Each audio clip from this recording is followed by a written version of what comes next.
กำลังกายสบายดีพี่น้องเมื่อสุขคนออกมาพบกับสามารถเสียแนวแล้ววันนี้เราจะพาทุกคนไปหาสถานีคำสวัสดิ์รถไฟลาวไทยแห่งที่2นั่นเองก็คือในมื้อนี้เราจะหู้เส้นทางไปพร้อมกันเลยนะทุกคนก็คือมื้อนี้บ่ว่าจะพาทุกคนแบบหู้เส้นทางจากสถานีนครหลวงวิจันทร์รถไฟลาวจีนไปหาสถานีรถไฟลาวไทยแห่งที่2หรือว่าสถานีคำสวัสดิ์อยู่ที่บ้านคำสวัสดิ์เมืองไซเซธานครหลวงเวียงจันทน์เนาะทุกคนเนาะก็คือในปัจจุบันแม่นเฮาอยู่รถไฟลาวจีนเนาะก็คือแบบอยู่สถานีนครหลวงเวียงจันทน์รถไฟลาวจีนเนาะเขาจะเริ่มอยู่จุดนี้ไปหา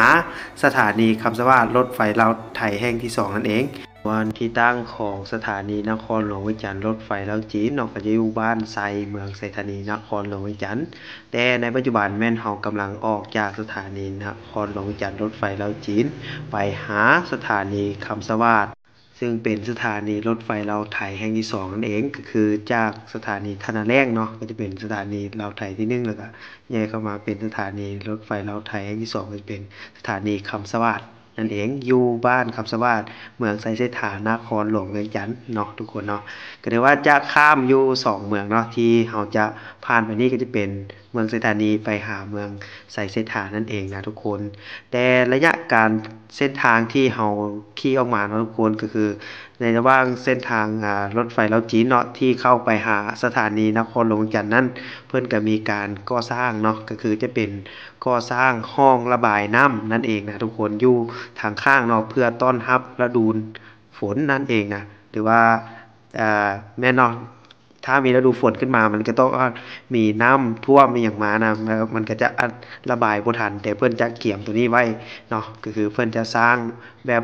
ให้เพื่อรองรับในฤดูฝนแดนะนี่จะเฮ็ดห้องระบายน้ำไว้เนาะถือว่าเป็นการที่เพิ่นก็ขยายเส้นทางไปเรื่อยๆแล้วก็พัฒนาเนาะส่วนเส้นทางที่เขาจะใช้ในมื้อนี้ก็จะเป็นเส้นทาง450ปีเนาะแล้วก็จะตัดไปทางตลาดไหคำแล้วก็แยกไปทางคำสวัสดิ์เลยนะทุกคนเนาะเดี๋ยวเราเบิ่งนำกันไปเนาะว่าสิแยกอยู่จุดใดนั้นบ่มาจะมาอธิบายเป็นจุดเนาะจะเลี้ยวอยู่บ่อนใดนั้นเขาจะได้ฮู้ว่าไปแนวใดเนาะจากสถานีรถไฟลาวไทยเนาะรถไฟลาวจีนหาลาวไทยนั่นเองนะทุกคนว่ามีบ่อนเลี้ยวอยู่บ่อนใดนั้นเขาก็สิอธิบายเป็นจุดให้ทุกคนได้เบิ่งแล้วก็ได้เห็นนำกันเส้นทางที่เราจะไปนี้เราก็ได้วัดมาแล้วเนาะทุกคนเนาะจาก Google Map เนาะที่บ่มาจะเอามาสู่ทางถึงนี้อยู่นี่เลยเนาะทุกคนก็คือจะเป็น16กิโลเมตรนะทุกคนที่ประมาณวัดจาก Google Map เนาะจากที่สถานีรถไฟลาวจีนเนาะหาสถานีรถไฟลาวไทยก็คือสถานีคำสวัสดิ์นั่นเองนะเดี๋ยวนี้เป็นเฮาฮอดข้างบริษัทท่อน้ำลาวเนาะก็ออกมาจากสถานีนครหลวงจันทน์แล้วแต่เดี๋ยวนี้เขายังบ่ทันฮอดจุดที่จะเลี้ยวไปทาง450ปีแล้วเนาะแล้วเราก็จะอธิบายเป็นจุดเนาะแต่เราก็จะเบิ่งภาพบรรยากาศนี้ไปตลอด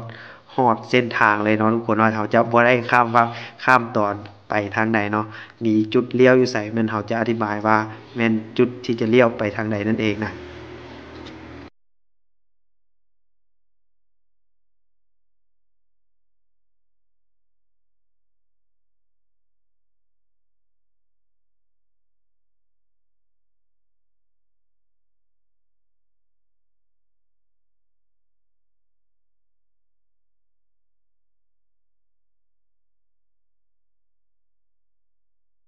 โดยมาฮอดจุดนี้เราก็จะเห็นสังเกตว่าเห็นห้านวัสดุก่อสร้าง CSC เนาะแล้วเราจะเลี้ยวเบื้องซ้ายมือเนาะเพื่อจะไปหาสถานีคำสวัสดิ์รถไฟลาวไทยแห่งที่2ถ้าเลี้ยวเบื้องขวามือก็จะไปทางคิวรถสายใต้เนาะทุกคนเนาะแต่เราต้องเลี้ยวเบื้องซ้ายมือเนาะที่เราออกจากสถานีนครหลวงเวียงจันทน์รถไฟลาวจีนมาเราต้องเลี้ยวเบื้องซ้ายมือเพื่อจะไปหาสถานีคำสวัสดิ์รถไฟลาวไทยแห่งที่2นั่นเอง ก็คือเดี๋ยวนี้แม่นเราได้เลี้ยวเบื้องซ้ายมือมาแล้วเนาะก็จะขี่รถไปเรื่อยๆอยู่ทางข้างนี้ก็จะเป็นห้านวัสดุก่อสร้าง CSC นั่นเองนะทุกคนก็คือเป็นห้านวัสดุก่อสร้างหนึ่งที่ใหญ่พอสมควรนะอยู่ในสปปลาวเนาะที่เกี่ยวกับขายเครื่องวัสดุก่อสร้างบ่ว่าจะเป็นเครื่องใช้เรือนครัวอย่างต่างๆเนาะก็คือมีครบวงจรอยู่ทางด้านในเลยแล้วก็ทางนี้แม่นเราก็ขี่รถมาเรื่อยๆเนาะจนกว่าจะไปฮอดบ่อน ทางแยกคุณอีกเทื่อนึงนั่นแหละแล้วเขาก็จะอธิบายว่าเป็นบ่อนใดนั่นเองนะทุกคนจะได้ผ่าน CFC แล้วก็จะได้ผ่านห้าศูนย์การค้าเนาะสุวรรณีเนาะจะเป็นคล้ายกับ CFC ขายเครื่องวัสดุก่อสร้างคือกันนั่นเองนะทุกคนเออ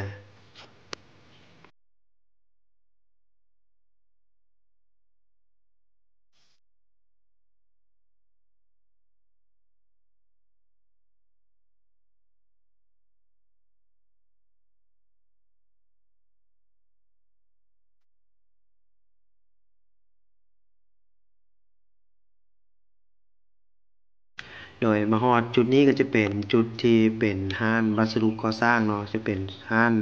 สุวรรณีการค้านั่นเองนะทุกคนก็คือจะเป็นห้านหนึ่งที่เป็น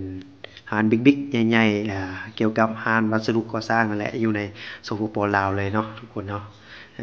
มานี้ก็ถือว่ามีด่านตำรวจเนาะที่เพิ่นจอดกวดรถอหย่างต่างเนาะแต่รถจักรเขาอาจจะบ่ได้กวดเนาะเพิ่นอาจจะกวดเป็นรถใหญ่ประมาณนี้นะทุกคนเนาะ แล้วเราก็ได้ผ่านด่านมาแล้วแต่ในนี้เขาก็ไปหน้าเรื่อยๆเนาะทุกคนเนาะจนกลัวฮอดสถานีพุ่นแหละแล้วเขาก็จีอธิบายถ้าสิเลี้ยวอยู่บ่อนใดเขาก็สิอธิบายให้ทุกคนได้ฮู้แล้วก็ฮู้เส้นทางไปพร้อมกันเนาะอดใจรอเนาะทุกคนเนาะ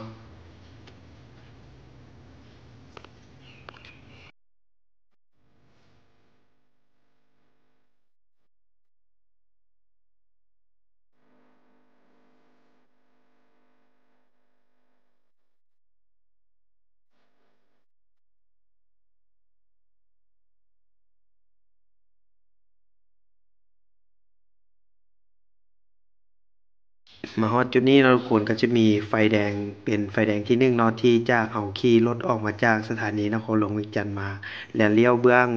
ซ้ายมือเนาะแล้วก็ถือว่าผ่าน CFC แล้วก็สุวรรณีมาเนาะแล้วก็มาเจอไฟแดงตัวนี้จะเป็นไฟแดงที่1แต่เรายังบ่ทันได้เลี้ยวไปทางใดเนาะเราจะไปซื้อเลยจนกว่าฮอดไฟแดงตัวต่อไปอันเราจะเลี้ยวเบื้องขวามือนั่นเองนะทุกคนตัวนี้จะเป็นเส้นไฟแดงตัวนี้ถ้าไปเบื้องซ้ายมือก็จะเป็น ออกเส้นทางเลข13ใต้เนาะทุกคนเนาะถ้าออกเส้นทางเลข13ใต้แม่นเราจะบ่ได้ไปเนาะแต่เราจะไปซื้อเลยแล้วก็ไปฮอดไฟแดงตัวที่2พุ่นแหละเราจึงจะอธิบายให้ทุกคนได้ฮู้ว่าเลี้ยวไปทางใดนั่นเองนะทุกคน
นี่แหละเนาะทุกคนก็คือเราใกล้เข้าสู่ไฟแดงตัวที่2แล้วเนาะทุกคนเนาะแล้วเราก็จะเลี้ยวเบื้องขวามือเนาะเพื่อจะไปหาสถานีรถไฟลาวไทยแห่งที่2ก็คือสถานีคำสมาทนั่นเองนะทุกคนแล้วเราจะเลี้ยวไปเบื้องนี้ก็คือว่ามีตลาดเนาะจะเป็นตลาดไหคำแล้วก็มีวัดไหคำเนาะที่อยู่ทาง เส้นทางแห่งนี้แล้วก็จะไปเลี้ยวอีกอยู่จุดหนึ่งอยู่ทางพุ่นก็ถือว่าจนกว่าฮอดสถานีรถไฟลาวไทยพุ่นแหละเดี๋ยวเบิ่งไปพร้อมกันเลยว่าเป็นทางใดนั่นเองนะทุกคน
นี่เลยเนาะทุกคนเนาะก็ถือว่าอยู่เบื้องซ้ายมือเนาะก็จะเป็น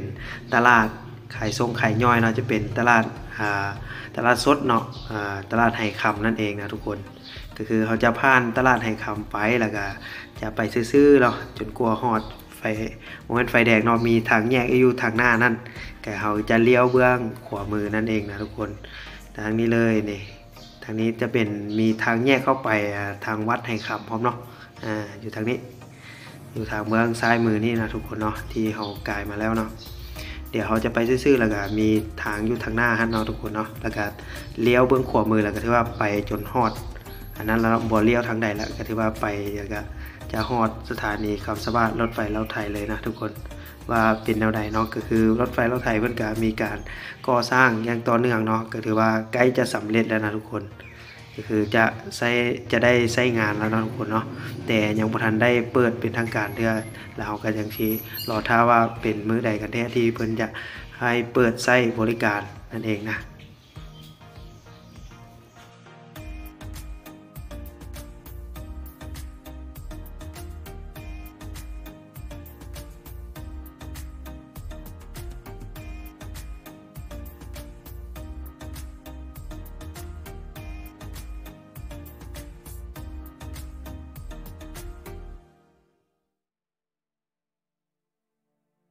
นี่เลยเนาะทุกคนก็คือว่ามาฮอดจุดนี้เนาะจุดนี้ก็จะเป็นจุดที่จะ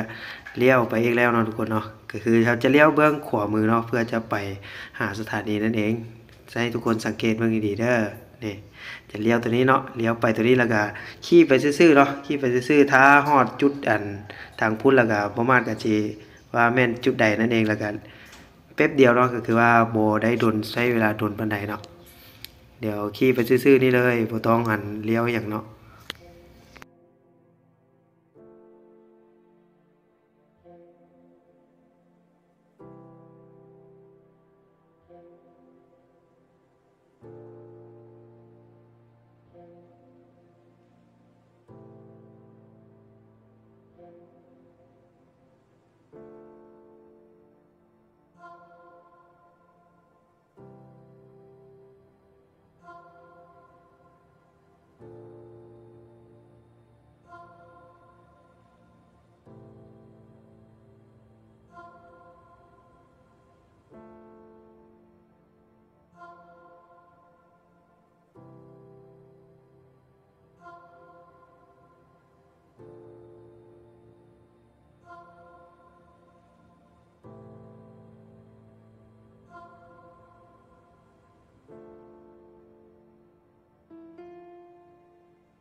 นี่เลยเนาะทุกคนเนาะเขาก็มาฮอดจุดที่จะเลี้ยวเข้าไปหาสถานีคำสวัสดิ์กันแล้วเนาะทุกคนเนาะให้ทุกคนสังเกตเบิ่งขอบเขตบริเวณนี้ดีๆเนาะทุกคนเนี่ยทางเลี้ยวเบิ่งซ้ายมือก็จะไปสถานีคำสวัสดิ์เลยนะทุกคนเนาะคือว่าอยู่จุดนี้นั่นเองเนาะให้ทุกคนเลี้ยวเบื้องซ้ายมือไปแล้วก็ฮอดเลยนะทุกคนเดี๋ยวนี้เฮาแม่นอยู่ติดอยู่ที่ทางเนาะก็ถือว่า มีรถหลายนะเขาก็เลยบ่ทันได้เลี้ยวเนาะนี่เลยเนาะทุกคนเนาะที่เพิ่นก็ยังบ่ทันได้เปิดเป็นทางการเพิ่นก็มีอีหยังมากันไว้เนาะเพื่อจะบ่ได้ให้คนอีหยังหรือว่ารถใหญ่อีหยังเข้ามาเนาะเพื่อเป็นการเซฟตี้หรือว่าเป็นการป้องกันความปลอดภัยให้แก่ประชาชนเนาะที่จะเข้าไปหาสถานีนั้นคือว่ามีการก่อสร้างอยู่ทางด้านในนะเพิ่นก็มีการเซฟตี้เป็นจังซั่นเนาะแล้วก็มานี่เนาะทุกคนเนาะสถานีรถไฟลาวไทยแห่งที่2ก็จะประมาณนี้นะ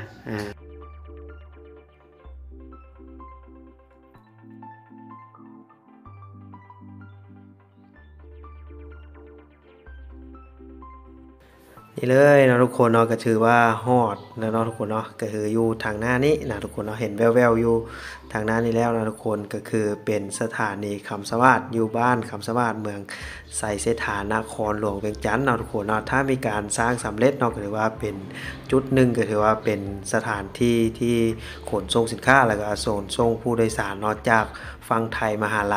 าวไปหาไทยนะจะเป็นแนวนี้เนาะทุกคนเนาะก็ถือว่ามีความยาวเนาะทุกคนจากสถานีนี้ไปหาขวามิตรภาพไทยลาวฝั่งหนองคายก็จะมีความยาวทั้งหมดจะเป็น 7.5 กิโลเมตรนั่นเองนะทุกคนก็ถือว่าถ้ามีการสร้างสำเร็จเนาะก็ถือว่าเป็นจุดหนึ่งที่ว่าสำคัญในการส่งสินค้าจากฝั่งไทยมาหาฝั่งลาวก็ถือว่ามีการพัฒนาทางด้านเศรษฐกิจแล้วก็แหล่งท่องเที่ยวอย่างต่างๆเนาะที่จะมาหาลาวไปไทยไทยมาหาลาวแล้วก็จากไทยมาหาลาวแล้วลาวเชื่อมต่อไปจากจีนเลยอย่างก็ได้นะทุกคนเนาะก็ถือว่าโบไก่กันเด้สถานีใกล้ๆกันเนาะถ้ามีการเชื่อมโยงสถานีแบบรถไฟเนาะมีการเชื่อมโยงกันนะก็ถือว่าเป็นอีกเรื่องดีเรื่องนึงในสปลาวกันเลยนะทุกคนแต่เดี๋ยวนี้ยังบ่ทันมีการเชื่อมโยงรถไฟกันเถอะแต่ในปัจจุบันก็คือว่ามีสถานีรถไฟลาวไทยเนาะแล้วก็สถานีรถไฟลาวจีนเนาะถ้าขนส่งสินค้ามาจากไทยอย่างก็สามารถเข้ามาหาสถานีนี้แล้วก็เชื่อมโยงไปหาสถานีรถไฟลาวจีนนี่อย่างก็ได้นะทุกคนเนาะสำหรับคลิปนี้บ่มาดก็จะอำลาทุกคนไปก่อนเนาะฝากทุกคนถ้ามักคลิปนี้ก็สามารถกดไลค์กดแชร์ให้บ่มาดได้เนาะเพื่อเฮ็ดคลิปต่อไปเนาะสำหรับคลิปนี้ก็จะได้กล่าวว่าสบายดี